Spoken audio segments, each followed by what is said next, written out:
star. The security guard stood with his arms crossed at the glass entrance of the mall. Eyes sharp, posture stiff, already tired of people who didn't look like they belonged. It was a busy evening, the kind where families poured in laughing. Couples walked hand in hand, and shop lights reflected off polished floors like the place itself was alive. Then his gaze landed on the man standing just outside the automatic doors. The man was in his late 40s, maybe early 50s. His clothes were clean, but old, the kind that had been worn and washed too many times. His shoes were dusty, his hair slightly uncombed, and he carried no shopping bags, no phone in his hand, nothing that screamed money or importance.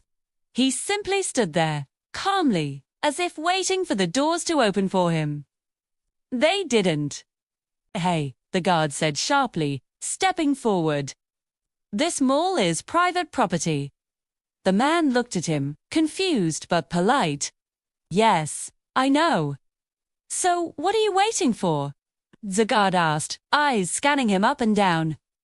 "You need to move."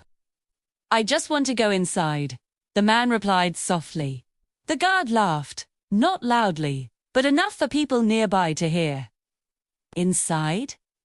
This isn't a public park. This is a high-end mall. You need to look presentable." A couple passing by slowed their steps. A teenage boy smirked. A woman tugged her child closer. "I am presentable," the man said, his voice steady. "I'm not here to cause any trouble." The guard shook his head. "Listen, I've been working here long enough to know who belongs and who doesn't. We don't allow loitering. If you're not shopping, you're not entering. Holiday." "I will be shopping," the man replied. "Eventually." "Who?" The word eventually annoyed the guard. "This is not a waiting room. Move along before I call my supervisor." The man hesitated, then nodded slowly. He took a step back and leaned against a pillar near the entrance. He didn't argue. He didn't raise his voice. He just waited. Minutes passed. People came and went. No one paid attention to him anymore. To them, he was invisible. Inside the mall, music played softly. Stores glowed with luxury. The scent of coffee and perfume filled the air. Everything was calm, controlled, perfect. Until it wasn't. A sharp beeping sound echoed through the building. At first, people ignored it. Then it grew louder. Red lights flashed near the ceiling. Fire alarm. Confusion spread like electricity. Shoppers stopped. Store employees looked at each other. The music cut off abruptly. "What's happening?" someone shouted. The alarm screamed louder. Smoke began seeping from the far end of the mall, near the food court. Panic followed instantly.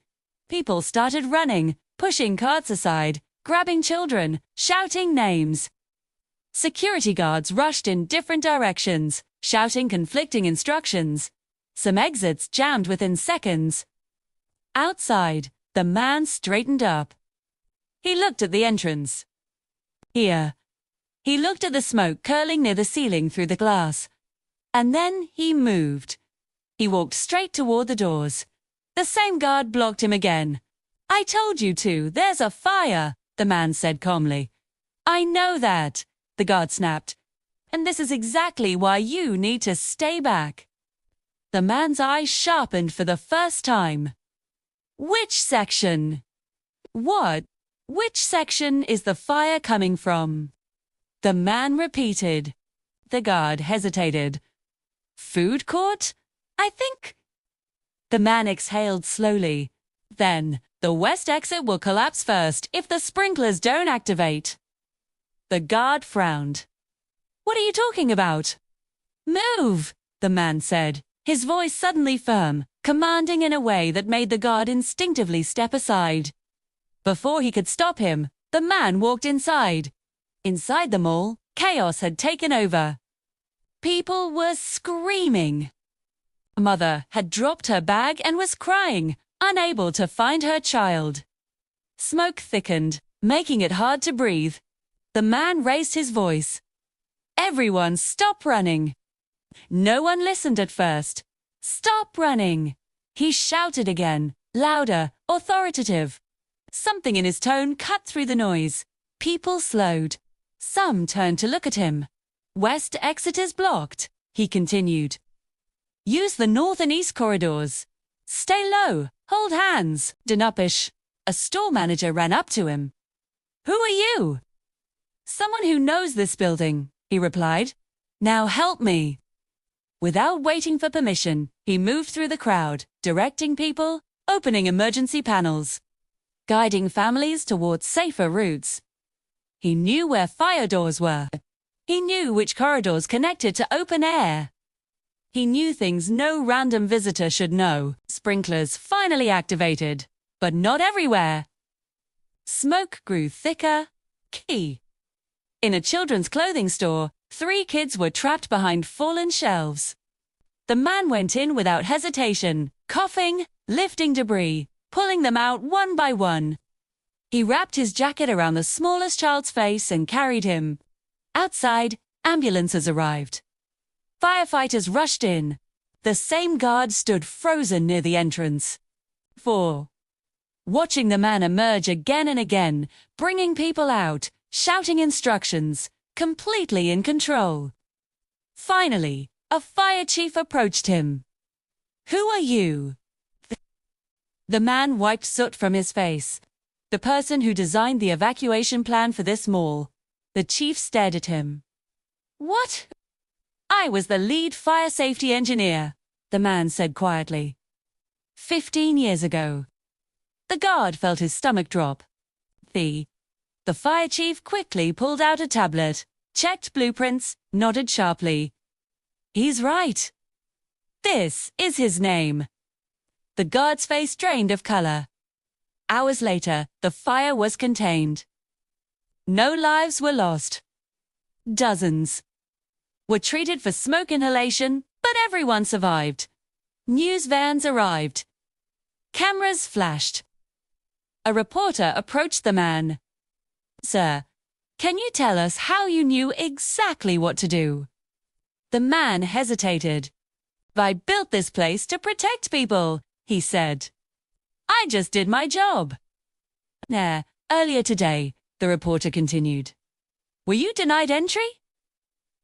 The man glanced toward the guard, who stood stiff, ashamed. That's not important. But it was. Social media exploded that night.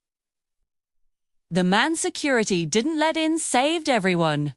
People shared clips, praised him, criticized them all, questioned judgment based on appearance. The next day, the mall's management issued a public apology. The guard was suspended. The man returned once more, days later, wearing the same clothes. This time, the doors opened instantly.